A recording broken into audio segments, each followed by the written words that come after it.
everyone, I'm Yvonne, a children's librarian here at the Manchester City Library, and welcome to Elementary Experiments. Here we're going to do experiments aimed at elementary grades 1 through 6 with a focus on STEAM, or science, technology, engineering, art, or math. This winter we will continue to have our in-person events at 3:30 on the second Wednesday and the fourth Tuesday of the month, with the exception of December because of the holidays. We are having the same activity and craft on each of the dates that month. So if you go to the first one, you probably don't want to go to the second one unless you really loved it and want to do it again. We will be putting up our video after the first event of the month so that anyone here can follow along online. But if you do want to join us in person, please visit our website to register. In-person attendance will also guarantee. Hello everyone, and welcome to December Elementary Experiments, where we are going to be looking at illusions. This December we are having our elementary experiments on the 11th and the 17th, so they are on the second and third week of this month, because otherwise we would be doing it like on Christmas Eve. And even though I know you all really love elementary experiments, we figured it best to move it. So if you do want to come to our second elementary experiment, it is going to be a week early this month. All right, so let's get into our illusions. I've got some really fun things to look at. First activity is going to be making a tiny floating tensegrity table. All right, so this is our tensegrity table. This is what we are going to be building. I just wanted to give you guys a quick preview. So this one here I did build with our small craft sticks and then just regular school glue and a little bit of tape. So it is easier to make if you use some hot glue or some other like very strong glue while you are crafting, but you can do it with just these items. So I wanted to do a quick show you of what we're aiming for. So here, if you can see, all of our table legs are actually just string. And basically what is keeping this standing is tensional integrity, right? So it's all about how things are compressed into the structure. The push and pull of the different strings keeping everything balanced, right? So actually our main thing holding our table up is this one string here in the middle. That is what was keeping everything stiff, because these strings are very bendable, right? So they're not actually keeping that upright. They're more for balance than anything else. So all of our wooden pieces here are being compressed, so they have pressure on them, while all of our pieces of string are being held in tension. And this balance is how we have our floating table. So here, just to prove that our table is working, I'm going to try to place this very nifty bat wing model onto our table. We'll cover it. The trick with this is that you really have to make sure it's balanced, and because we are just using string and popsicle sticks, it can't be too heavy. But the main thing is balance, because if our balance tips over, then our table will fall. But there we go. Yes, and you see how because of the added compression of the bat wing, some of these have gone a little bit loose. And our table is like a little bit free rotating. And that's why we have to be extra careful with our tensegrity tables. But anyway, this is what we are going for. Let me walk you through how to make your own.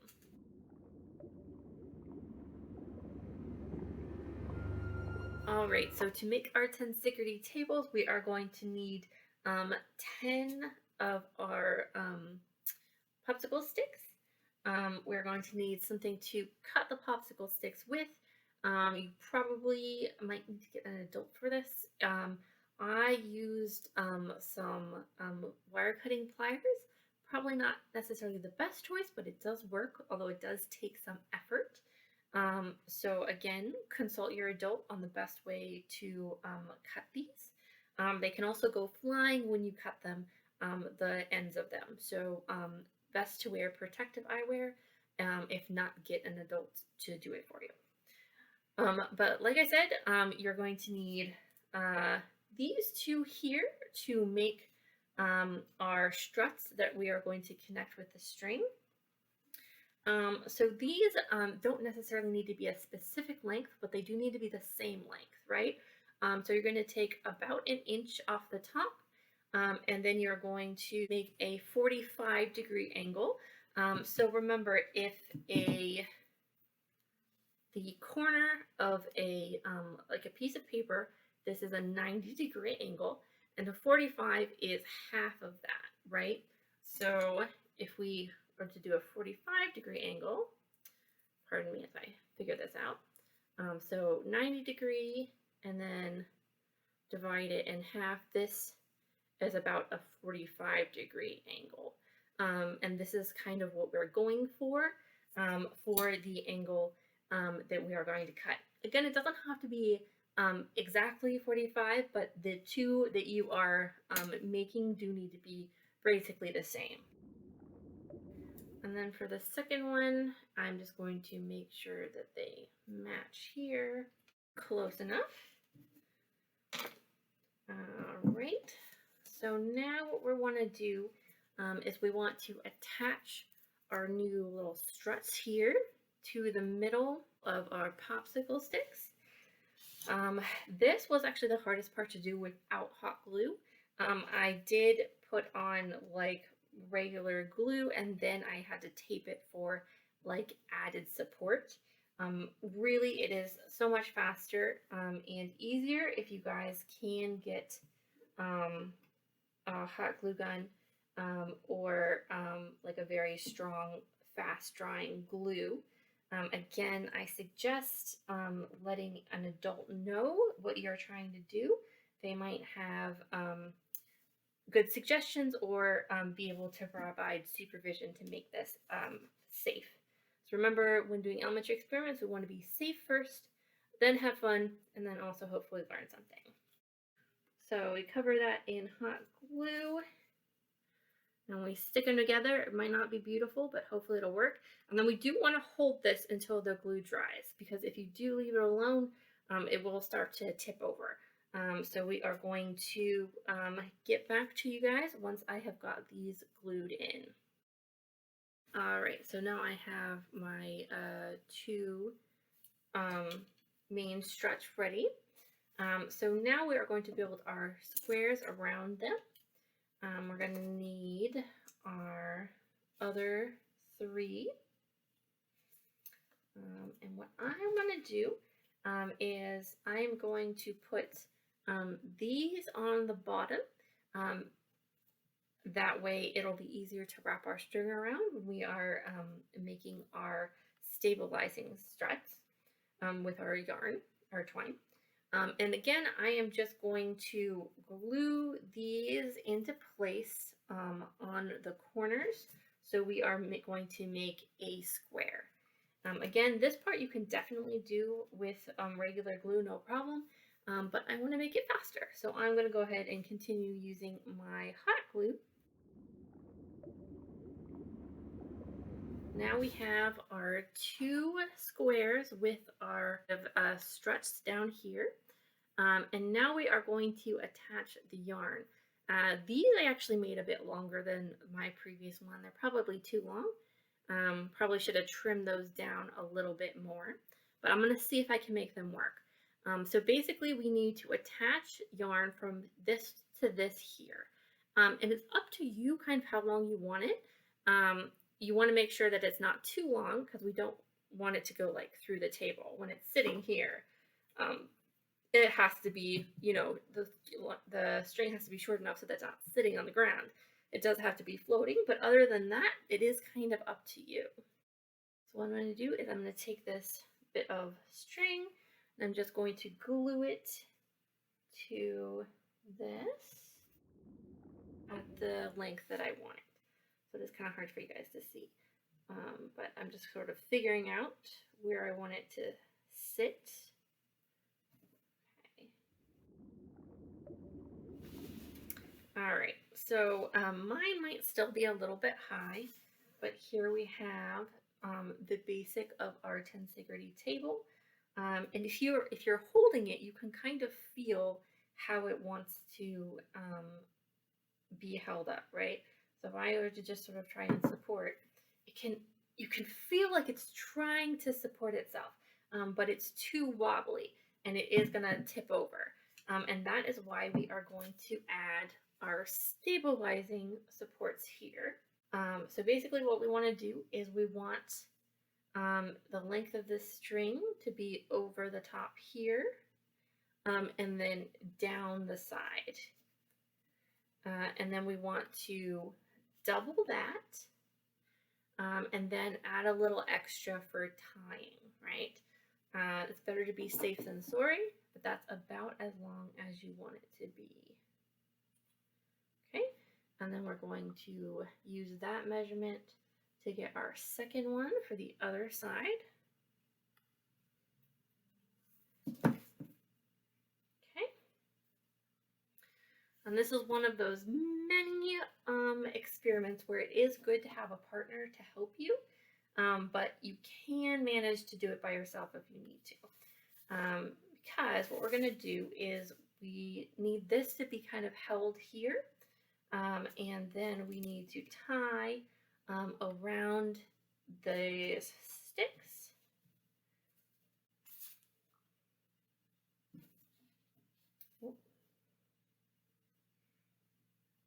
And we need to tie this at the correct tension, right? So it needs to be tight enough that it will balance, but not too tight that we squish everything. So we've got one loop here, and I'm gonna stick that back on.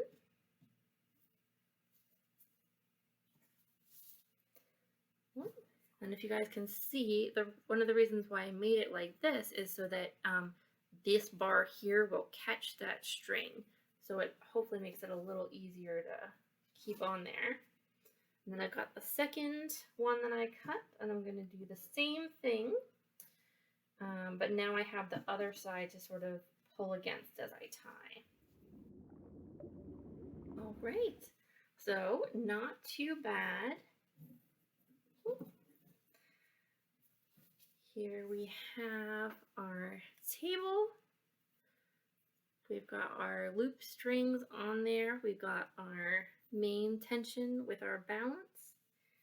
Not bad at all. Okay, let me run our test with my wonderful batwing, and we'll see if this table is as good or possibly better than my first try. All right, so we've got my first and my second attempts at making this. Honestly, just by feeling them, I think the first one might be a little more stable. I think I managed to tie the tension better. And that's also something that you can pretty easily redo. You can't always just like take the loops off and add different string, right? But let's put on our tabletop and see if we can find our balance. Oh yeah, look at that. Even if I move it off the center of balance, this one is pretty stable. Well, I am very pleased with that. It definitely was better than I thought it was going to be. And I hope that you guys also had a successful tensegrity build. I think it would be very cool to try and add more weight to this. Maybe some pennies would be a good small but pretty heavy thing to try and put on and balance to see how many pennies the table that you've made can hold. But I am going to clean these off so that we can move on.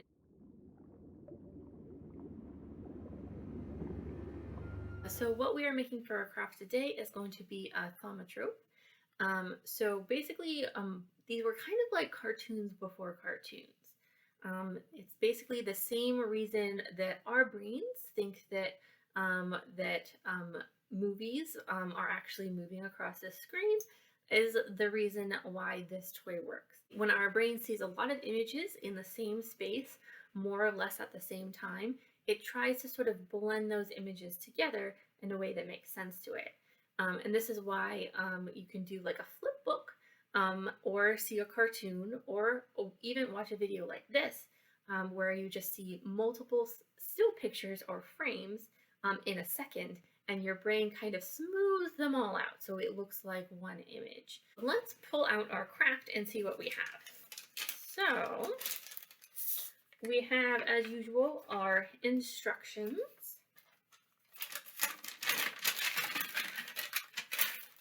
And for this one, it's pretty simple. We are going to have 2 circles with holes punched in them on each side, and then 2 bits of string.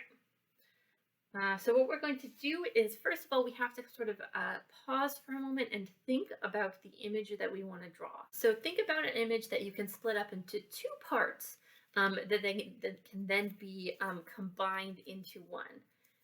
So a really classic one is like a cloud and then the rain. You could do something like a flower and then a pot. I have done one where I've actually written words, like I wrote half the word on one side and then half the word or the letter on the other side. That one's a bit tricky, so I would suggest doing probably a picture first and then moving on. But really, it could be anything that you want. It could be 2 people holding hands. It could be like a rainbow and a pot of gold. Use your imagination, okay?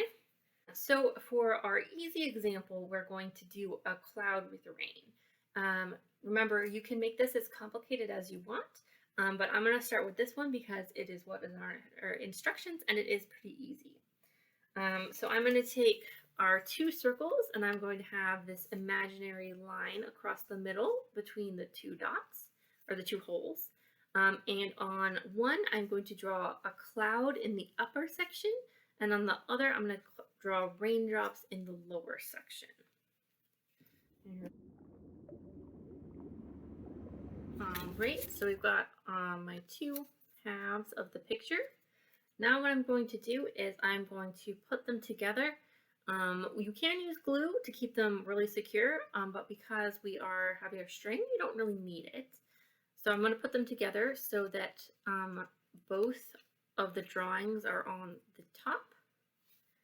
And I'm going to thread the yarn through this, and then in between my thumb and my pointer fingers, I'm going to pinch the yarn, and then I'm going to roll it back and forth, right? So let's see if you guys can see this. Whoops. Let me put it right side up. Okay. All right, so we've got our cloud, we've got our rain, and then when we do it quickly enough, we should be seeing a rain cloud. All right, see, pretty simple, but effective. And like I said, you guys can make this as complicated as you want. Here I've done a couple other fun examples. I've got